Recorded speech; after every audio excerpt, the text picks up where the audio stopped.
Welcome back viewers. शुरू करते हैं आज के वीडियो को बिना किसी देरी के।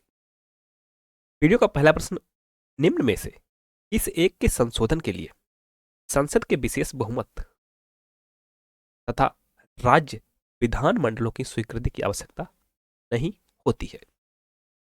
ऑप्शन ए, नए राज्यों का निर्माण। ऑप्शन बी, राष्ट्रपति का निर्वाचन। ऑप्शन सी, संसद में राज्यों का प्रतिनिधित्व। ऑप्शन डी, संघीय न्यायपालिका। यहां पर जो होगा वह होगा ऑप्शन ए, नए राज्यों का निर्माण साधारण संसद के साधारण बहुमत से ही हो जाता है, अर्थात उपस्थित सदस्यों का बहुमत होना चाहिए। नए राज्यों का निर्माण, राज्यों की सीमा में परिवर्तन, यह संविधान संशोधन के अंतर्गत अर्थात 368 के अंतर्गत नहीं आता है। संविधान संशोधन की प्रक्रिया अनुच्छेद 368 में बताई गई है और यह भाग कहां पर है? भाग 20 में। भाग 20 में संविधान संशोधन विधेयक किसी भी सदस्य द्वारा पेश किया जा सकता है, किसी भी सदस्य द्वारा, और इसका आरंभ, संविधान संशोधन विधेयक का आरंभ किसी भी सदन में, किसी भी सदन में, किसी भी सदन में।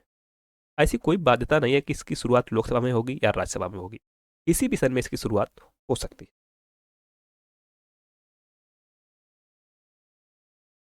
अगर राज्यसभा और लोकसभा में गतिरोध होता है तो इसके लिए संयुक्त बैठक का प्रावधान नहीं है। संयुक्त बैठक का प्रावधान नहीं है। संयुक्त बैठक का प्रावधान, अर्थात संविधान संशोधन विधेयक को दोनों सदनों में अलग अलग पारित होना आवश्यक होता है।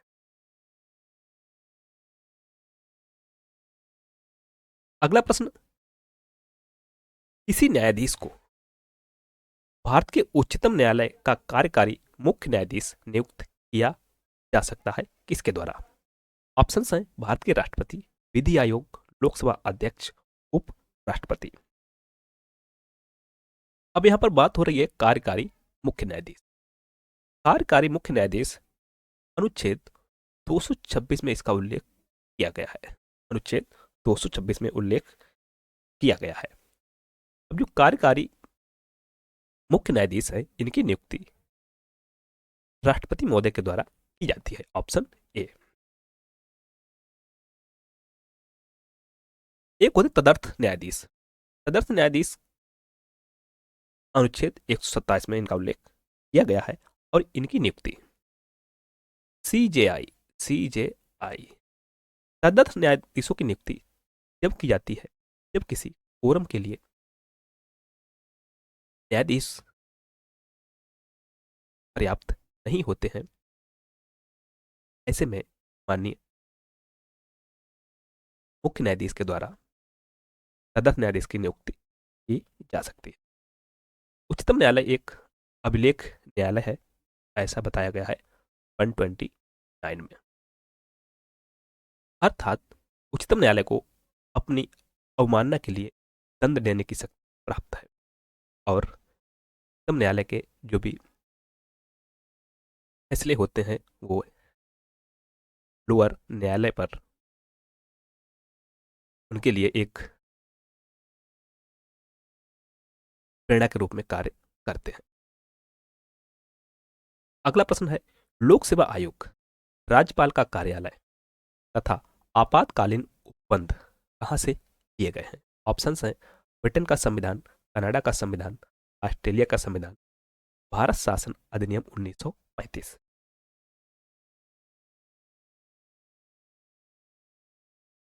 उपरोक्त सभी प्रावधान लोक सेवा आयोग, राज्यपाल का कार्यालय, आपातकालीन उपबंध, भारत शासन अधिनियम 1935 से दिए गए हैं। भारत शासन अधिनियम 1935 से दिए गए हैं। अगर देखें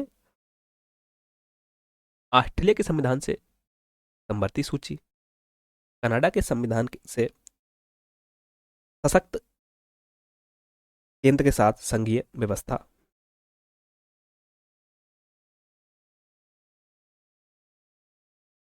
और यूएसए के संविधान से न्यायपालिका की स्वतंत्रता। और न्यायपालिका कहां से ली गई है? 1935, भारत शासन अधिनियम 1900। लेकिन न्यायपालिका की स्वतंत्रता यूएसए के संविधान से। तो यहां पर भी काफी भ्रम पैदा होता है कि जो न्यायपालिका का प्रावधान है वो भारत शासन अधिनियम 1935 से लिया गया है और न्यायपालिका की स्वतंत्रता अमेरिका के संविधान से ली गई है। संघीय तंत्र भी भारत शासन अधिनियम 1935 से लिया गया है, लेकिन सशक्त सशक्त केंद्र के साथ संघीय व्यवस्था कनाडा के संविधान से।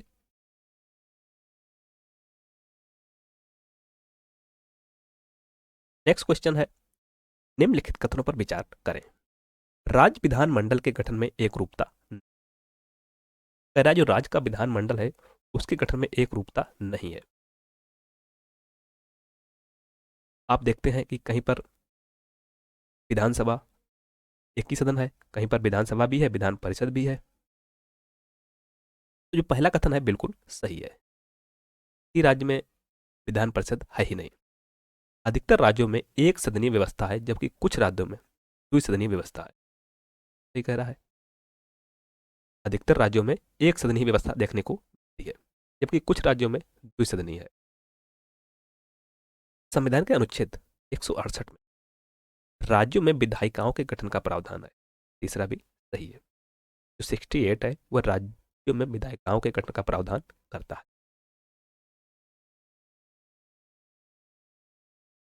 अब जो विधान परिषद है यहां पर नहीं दिया गया है। विधान परिषद का षड्यंत्र तथा उन्मूलन 169 अनुच्छेद 169 में किया गया है। अनुच्छेद 170 में है। अनुच्छेद 170 में विधानसभाओं का गठन। अनुच्छेद 171 में विधान परिषदों का गठन। अनुच्छेद 172 में 172 में राज्य विधायिकाओं का कार्यकाल बताया गया है। उपरोक्त में से कौन सा से सही है? यहां पर हमारे तीनों कथन सही है। ऑप्शन 1, 2 और 3। अगला प्रश्न, निम्नलिखित में से सही सुमेलित नहीं है। एक तरफ है राज्य, एक तरफ है लोकसभा सदस्य संख्या। महाराष्ट्र के आगे 48, सोम के आगे 14, हरियाणा के आगे 10, मध्य प्रदेश के आगे 39। अगर देखें महाराष्ट्र में 48 लोकसभा सदस्य संख्या है, असम में 14, हरियाणा में 10, मध्य प्रदेश में यहाँ पे जो है वह सही सुमेलित। मध्य प्रदेश में लोकसभा की सदस्य संख्या 20 और राज्यसभा की मध्य प्रदेश में 11 है। असम में राज्यसभा की सदस्य संख्या 7 है। वहीं अगर महाराष्ट्र में देखें तो महाराष्ट्र में 19 है और हरियाणा में राज्यसभा की सदस्य संख्या 5 है। तो सही सुमेलित कौन सा नहीं है? ऑप्शन मध्य प्रदेश। अगला प्रश्न, सूची 1 को सूची 2 से सुमेलित कीजिए। एक तरफ सूची 1, सूची 2, एक तरफ अनुच्छेद है, तरफ में क्या प्रावधान है?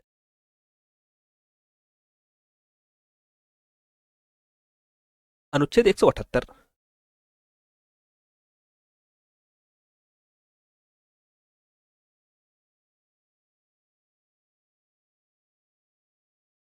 अनुच्छेद 178 में विधान परिषद के सभापति तथा उपसभापति।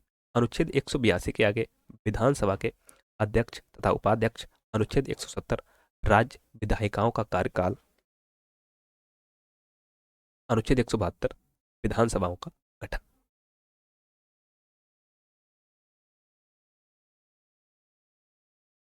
अनुच्छेद 178 विधानसभा के अध्यक्ष तथा उपाध्यक्ष का प्रावधान करता है।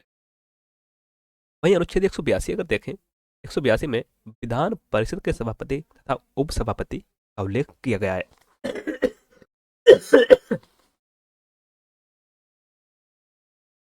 अनुच्छेद 170 में विधानसभाओं का गठन है। 172 में राज्य विधायिकाओं का कार्यकाल। तो हमारा यहाँ पर जो होगा, ए का दूसरा, बी का पहला, सी का चौथा, डी का तीसरा। कहाँ पर है? ऑप्शन डी में, ए का दूसरा, बी। ऑप्शन डी यहाँ पर हमारा। अगला प्रश्न, निम्नलिखित कथनों पर विचार करें। संविधान में राज्य विधान परिषद के गठन एवं विघटन की व्यवस्था है। दूसरा कथन है, विधान परिषद वर्तमान में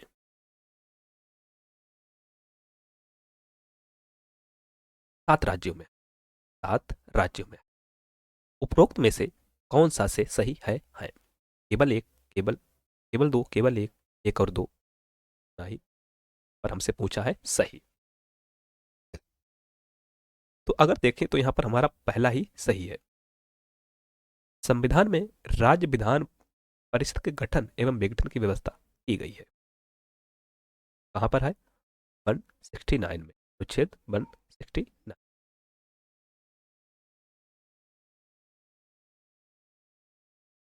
यह एक ऐसा सदन है, इसको विघटित किया जा सकता।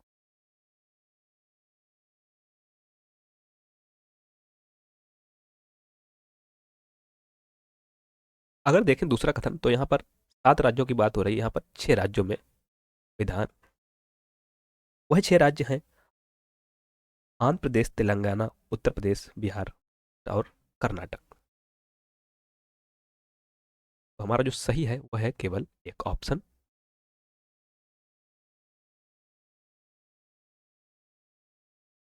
अगला प्रश्न, संघ के मंत्री तथा उच्चतम न्यायालय के न्यायाधीश द्वारा ली जाने वाली शपथ का प्रारूप इस अनुसूची में?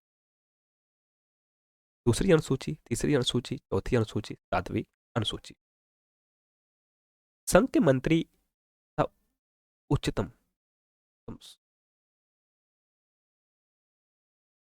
न्यायालय के न्यायाधीश के द्वारा ली जाने वाली शपथ का प्रारूप तीसरी अनुसूची में दिया गया है। तीसरी अनुसूची में दिया गया है। वहीं अगर दूसरी अनुसूची देखें, दूसरी अनुसूची में परिलब्ध तथा भत्ते दिए गए हैं। सातवीं अनुसूची में शक्तियों का विभाजन केंद्र और राज्य में। किस किस को कौन से विषय? यहाँ पर 3 सूचियां दी गई हैं सातवीं सूची में, केंद्र सूची, राज्य सूची, समवर्ती सूची। वहीं अगर देखें चौथी अनुसूची को, चौथी अनुसूची में राज्यसभा में सीटों का आवंटन, राज्यसभा में सीटों का आवंटन दिया गया है। अगला प्रश्न है, निम्नलिखित कथनों पर विचार करें। विधानसभा के सदस्यों को प्रत्यक्ष मतदान से वयस्क मताधिकार के द्वारा निर्वाचित, बिल्कुल मतदान होता है, प्रत्यक्ष होता है, और वयस्क की आयु 18 वर्ष हो चुकी है उसके द्वारा निर्वाचित किया जाता है, जो विधानसभा के सदस्य होते हैं उनको। दूसरा है, विधानसभा के अधिकतम सदस्य संख्या 500 और न्यूनतम 60 तय है। दूसरा भी सही है, जो मैक्सिमम नंबर है वह 500 और मिनिमम 60 तय है। विधानसभा की अधिकतम संख्या तथा न्यूनतम संख्या का कोई अपवाद नहीं। तो यहां पर अगर देखें, कुछ राज्य ऐसे हैं जहां पर विधानसभा के सदस्य संख्या है वह 60 से भी कम है, 60 से भी कम है, 60 से भी कम है। तो तीसरा जो कह रहा है वह है गलत। तीसरा कह रहा है वह है गलत। अगर अपवाद देखें तो इसका अपवाद देखने को हमें मिलता है मिजोरम और नागालैंड में, जो सदस्य संख्या है वह 40 और 46 क्रमशः है। अरुणाचल प्रदेश, सिक्किम और गोवा में 30 तय है। उपरोक्त में से कौन सा से सही है? तो सही हमसे पूछा है वह है 1 और 2, ऑप्शन से।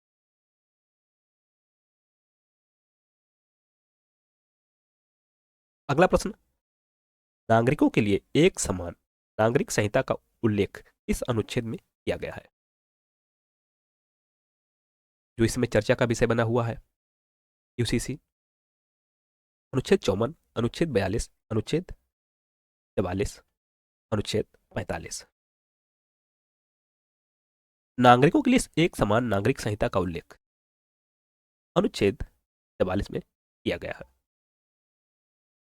हाल ही में उत्तराखंड राज्य द्वारा यूसीसी को लागू कर दिया गया है। ऐसा करने वाला उत्तराखंड पहला राज्य बन गया है। गोवा में पहले से ही यूसीसी लागू है। अगर देखें अनुच्छेद 44, अनुच्छेद 44 डीपीएसपी के अंतर्गत शामिल है और डीपीएसपी अर्थात राज्य के नीति निर्देशक तत्व संविधान के भाग 4 में अनुच्छेद 36 से अनुच्छेद 51 तक में दिए गए हैं। और इनकी जो प्रकृति है डीपीएसपी की, वह गैर न्यायोचित है। प्रकृति है सकारात्मक और यह कैसे है, गैर न्यायोचित है, अर्थात इनके के लिए न्यायालय की शरण में आप नहीं जा सकते का उल्लंघन होने पर। और इनका प्रावधान जो लिया है हमारे संविधान निर्माताओं ने, वह लिया है आयरलैंड के संविधान।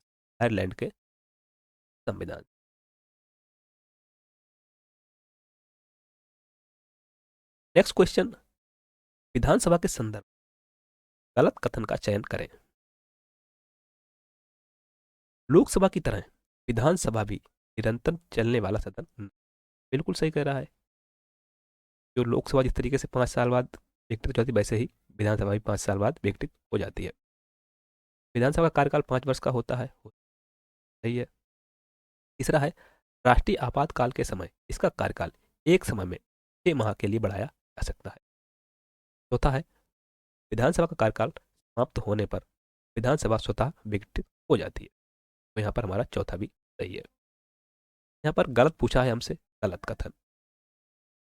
तो अगर बात करें राष्ट्रीय आपातकाल का समय का कार्यकाल एक समय में 6 माह के लिए नहीं बल्कि 1 वर्ष के लिए बढ़ाया जा सकता है, मिल गया। तीसरा है हमारा राष्ट्रीय आपातकाल के समय विधानसभा का कार्यकाल 1 वर्ष के लिए बढ़ाया।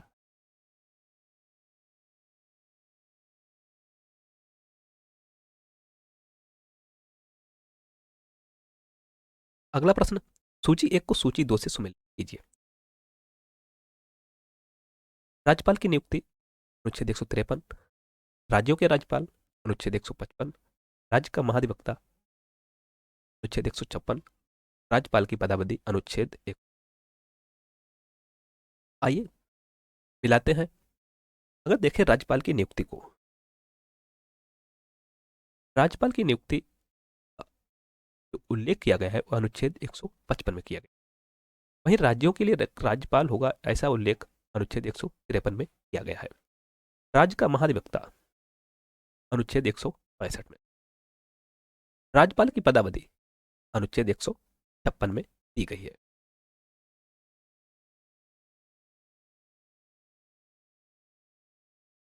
इस तरीके से केंद्र में एक महान्यायवादी अनुच्छेद 76 में दिया गया है, वैसे ही राज्यों के लिए राज्य का महाधिवक्ता अनुच्छेद 165 में दिया है। तो हमारा ए का दूसरा, बी का पहला, सी का चौथा, डी का तीसरा। ए का दूसरा, बी का पहला, सी का चौथा, का तीसरा हमारा है ऑप्शन बी में। ऑप्शन बी हमारा यहाँ पर सही हो जाता है। अगर बात कर ले राज्यपाल के बारे में, तो राज्यपाल राज्य का संवैधानिक प्रमुख और इसकी नियुक्ति राष्ट्रपति द्वारा की जाती है। राष्ट्रपति की के द्वारा की जाती है। और न्यूनतम आयु कितनी होनी चाहिए, 35 वर्ष होनी चाहिए राज्यपाल नियुक्त होने, और भारत का नागरिक होना चाहिए। अगला प्रश्न है विधान परिषद के संदर्भ में निम्नलिखित कथनों पर विचार करें। विधान परिषद के सदस्य 6 वर्ष तक अपने पद पर रहते हैं। बिल्कुल सही है कि जो विधान परिषद के सदस्य हैं 6 वर्ष तक का उनका कार्यकाल होता है। विधान परिषद एक सतत सदन है जो कभी विघटित नहीं होता। दूसरा भी सही है। तीसरा कह रहा है कि सेवानिवृत्त सदस्य पुनर्चुनाव और दोबारा नामांकन योग्य नहीं होते हैं। ऐसा तो नहीं है, कोई सदस्य दोबारा भी निर्वाचित हो सकता है। उपरोक्त में से कौन सा सही नहीं है? सही नहीं है पूछ, सही नहीं है।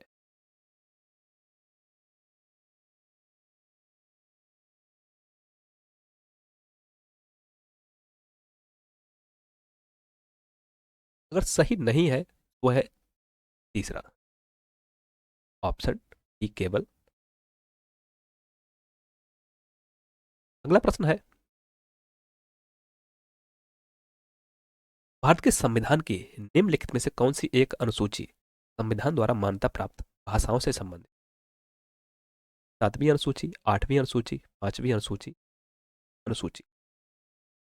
यहां पर सही ऑप्शन है ऑप्शन 8वीं अनुसूची संविधान द्वारा मान्यता प्राप्त भाषाओं से संबंधित है। 7वीं अनुसूची में शक्तियों का विभाजन दिया गया है कि 5वीं अनुसूची में अनुसूचित और जनजाति क्षेत्रों के लिए विशेष उपबंध का प्रावधान किया गया है। 6ठी अनुसूची में असम, मेघालय, त्रिपुरा और मिजोरम राज्यों के लिए राज्यों के जनजाति क्षेत्रों के प्रशासन के बारे में उपबंध दिए गए हैं। अगला प्रश्न है, निम्नलिखित कथनों पर विचार करें। राज्य विधानसभा का सदस्य बनने के लिए न्यूनतम आयु का प्रावधान नहीं है। विधान परिषद का सदस्य बनने के लिए न्यूनतम आयु 30 वर्ष होनी चाहिए। विधानसभा का सदस्य बनने के लिए व्यक्ति किसी भी निर्वाचन क्षेत्र में मतदाता होना चाहिए। उपरोक्त में से कौन सा से सही है? सही पूछा गया यहाँ पर। अगर देखें तो सही हमें कौन सा मिलता है? दूसरा। जो विधान परिषद का सदस्य बनने के लिए न्यूनतम आयु 30 वर्ष होनी चाहिए, सही है। पहला कह रहा है राज्य विधानसभा का सदस्य बनने के लिए न्यूनतम आयु का प्रावधान नहीं है, ऐसा नहीं है। इसके लिए न्यूनतम आयु 25 वर्ष होनी चाहिए। विधानसभा का सदस्य बनने के लिए व्यक्ति को उसी निर्वाचन क्षेत्र में मतदाता होना चाहिए। यहाँ पर तीसरा भी गलत है। जो सही हो जाएगा वह है ऑप्शन बी केवल 2। अगला प्रश्न है, कि संविधान संशोधन द्वारा दिल्ली के लिए 17 सदस्यीय विधानसभा एवं 7 सदस्यीय मंत्रिपरिषद की व्यवस्था। ऑप्शंस हैं 68वें संविधान संशोधन 1991 द्वारा, 70वें संविधान संशोधन 1992 द्वारा, 69वें संविधान संशोधन 1991 द्वारा, 61वें संविधान संशोधन 1989 द्वारा। अगर 61वां संविधान संशोधन देखें, ये किससे संबंधित है? इसमें मतदान की आयु को 21 वर्ष से घटाकर 18 वर्ष कर दिया गया था लोकसभा और विधानसभा के चुनाव के लिए। 69वें संविधान संशोधन द्वारा ये सही है। जो 69वां संविधान संशोधन हुआ था, दिल्ली को राष्ट्रीय राजधानी क्षेत्र किया गया और एक मंत्रिपरिषद की व्यवस्था। अगर देखें 71वां संविधान संशोधन, तो इसके द्वारा कोंकणी, मणिपुरी और नेपाली को 8वीं अनुसूची में शामिल किया गया। कोंकणी, मणिपुरी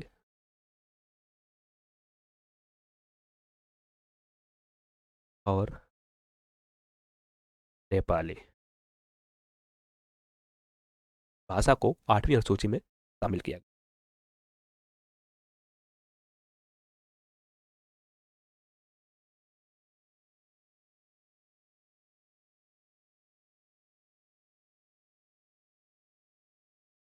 पहला है 68वें संविधान संशोधन द्वारा क्या हुआ था? इसके द्वारा पंजाब में राष्ट्रपति शासन का 5 वर्ष के लिए विस्तार किया गया था। अगला प्रश्न, निम्नलिखित कथनों पर विचार करें। विधानसभा का सदस्य अपना लिखित इस्तीफा अध्यक्ष को दे सकता है। जो विधानसभा का सदस्य है अपना लिखित इस्तीफा अध्यक्ष को दे सकता है। सही है। विधान परिषद का सदस्य अपना त्यागपत्र सभापति को दे सकता है। राज्यों में केंद्र की तरह संयुक्त बैठक का प्रावधान तेरा भी सही है। जिस तरीके से केंद्र में दोनों सदनों में गतिरोध होने पर राष्ट्रपति संयुक्त बैठक बुला सकते हैं, राज्य में ऐसा क्योंकि अधिकतर राज्यों में एक ही सदन है, विधानसभा। केवल 6 राज्यों में विधान परिषद है। तो हमारा तीसरा जो है, तीसरा भी सही है, दूसरा भी सही है, पहला सही है। यहाँ पर हमसे सही सही हो जाएगा एक दो और तीन। अगला प्रश्न है, निम्नलिखित में से कौन सी समिति मौलिक कर्तव्य से संबंधित है? ऑप्शन है अशोक मेहता समिति, सरदार स्वर्ण सिंह समिति, LM सिंघवी समिति, बलवंत राय मेहता समिति। सही ऑप्शन है ऑप्शन बी, सरदार स्वर्ण सिंह समिति। सरदार स्वर्ण सिंह समिति की सिफारिश पर 42वां संविधान संशोधन अधिनियम 1976 के द्वारा संविधान में एक नया भाग 4 का जोड़ा गया और अनुच्छेद 51 के तहत 10 मौलिक कर्तव्य शामिल किए गए। वर्तमान में मौलिक कर्तव्यों की संख्या जो है वह है 11। एक जोड़ा गया था 86वां संविधान संशोधन के द्वारा।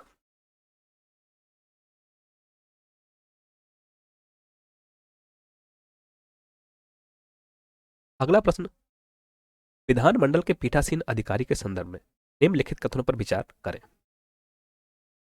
विधानसभा के सदस्य अपने बीच से ही अध्यक्ष का चुनाव करते हैं। बिल्कुल करते हैं, सही है। कोरम की अनुपस्थिति में वह विधानसभा की बैठक को स्थगित कर सकता है, ऐसा पावर उसको दिया गया है। कोई विधेयक धन विधेयक है या नहीं, इसका निर्णय अध्यक्ष करता है। तीसरा भी हमारा सही है। उपरोक्त में से कौन सा सही है? केवल एक, केवल दो, एक और दो, एक दो और तीन। यहां पर अगर कथन देखें तीनों सही है, पहला भी है, दूसरा भी, तीसरा भी। ऑप्शन।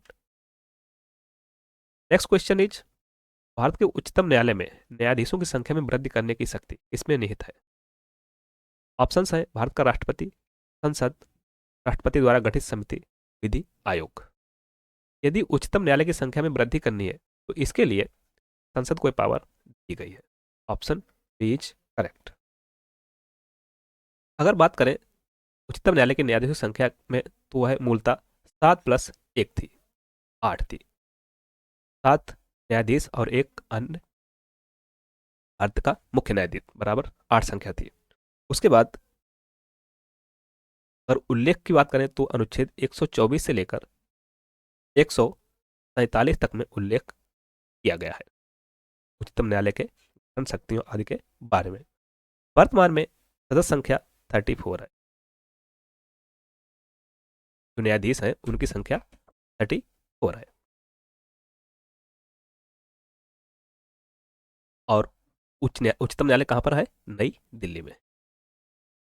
नई दिल्ली में।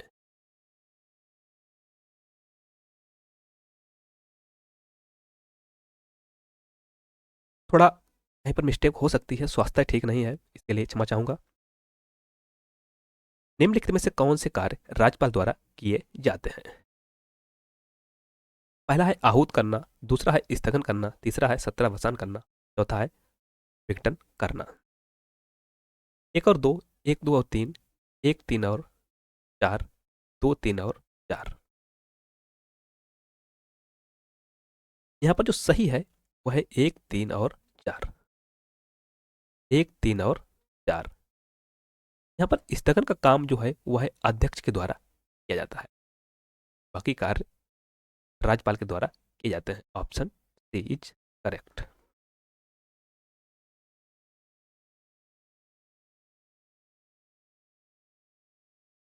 राज्यपाल को शक्तियां दी गई हैं, वह कार्यकारी शक्तियां, विधायी शक्तियां, वित्तीय शक्तियां, न्यायिक शक्तियां तरह की। निम्नलिखित में से किसमें अंतर्राष्ट्रीय शांति और सुरक्षा की अभिवृद्धि का उल्लेख किया गया है? ऑप्शंस हैं पांचवी अनुसूची में, संविधान की उद्देशिका में, मूल कर्तव्यों में, राज्य के नीति निर्देशक तत्वों में। अगर बात करें अंतर्राष्ट्रीय शांति सुरक्षा की अभिवृद्धि का उल्लेख, यह किया गया है राज्य के नीति निर्देशक तत्वों में, अनुच्छेद 51 में, अनुच्छेद 51 में। और डीपीएसपी का उल्लेख जो किया गया है संविधान के भाग 4 में किया गया है, अनुच्छेद 36 से 51।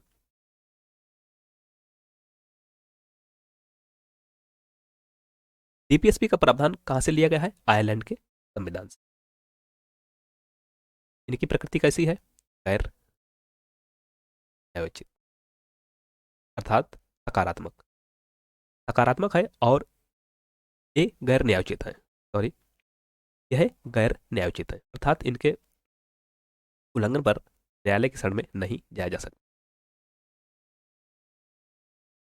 अगला प्रश्न, धन विधेयक के संदर्भ में निम्नलिखित कथनों पर विचार करें। पहला कथन है धन विधेयक को किसी भी सदन में पेश किया जा सकता है। बिल्कुल सही कह रहा है, सॉरी, धन विधेयक को किसी भी सदन में पेश किया जा सकता है, ऐसा नहीं है। धन विधेयक को केवल अगर केंद्र में है तो लोकसभा में, अगर राज्य में है तो विधानसभा में। तो पहला कथन तो है गलत। इसे केवल राज्यपाल की सिफारिश पर भी पेश किया जा सकता है। दूसरा कथन यहां पर है सही। विधान परिषद धन विधेयक को 21 दिन तक रोक सकती है।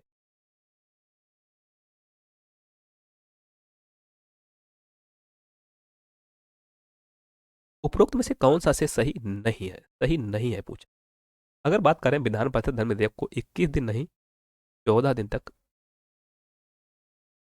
रोक सकती, 14 दिन तक रोक सकती। यहाँ पर जो हमारा ऑप्शन होगा वह होगा ऑप्शन सी, 1 और 3 यहाँ पर सही नहीं है।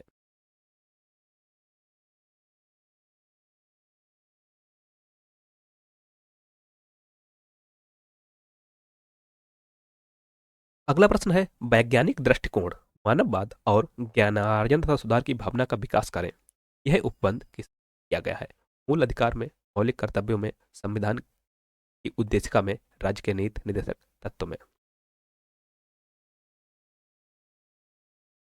ऐसा उल्लेख किया गया है मौलिक कर्तव्यों, मौलिक कर्तव्यों में।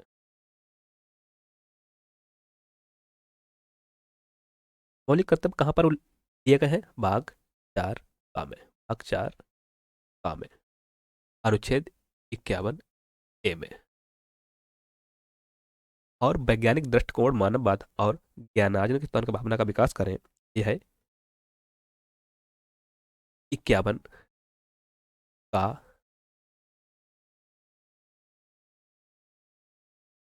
जा में शामिल, क्लॉज का जा के अंतर्गत शामिल।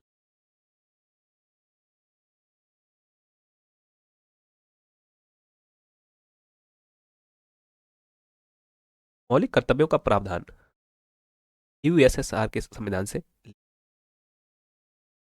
और ये हमारे मूल संविधान में शामिल नहीं थे। इनको 42वां संविधान संशोधन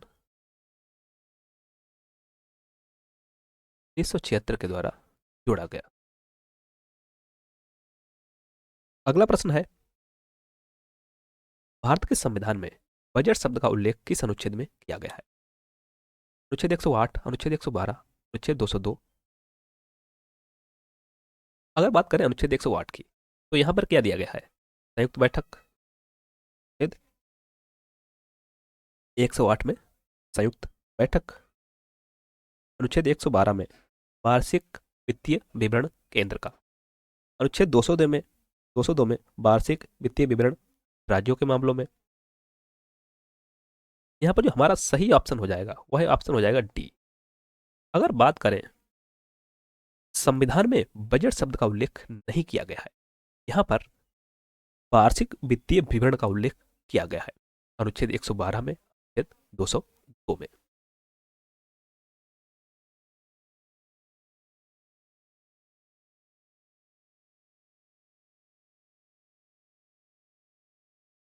थैंक्स फॉर वॉचिंग। मिलते हैं नेक्स्ट वीडियो में नए प्रश्नों के साथ। तब तक के लिए नमस्कार, जय हिंद।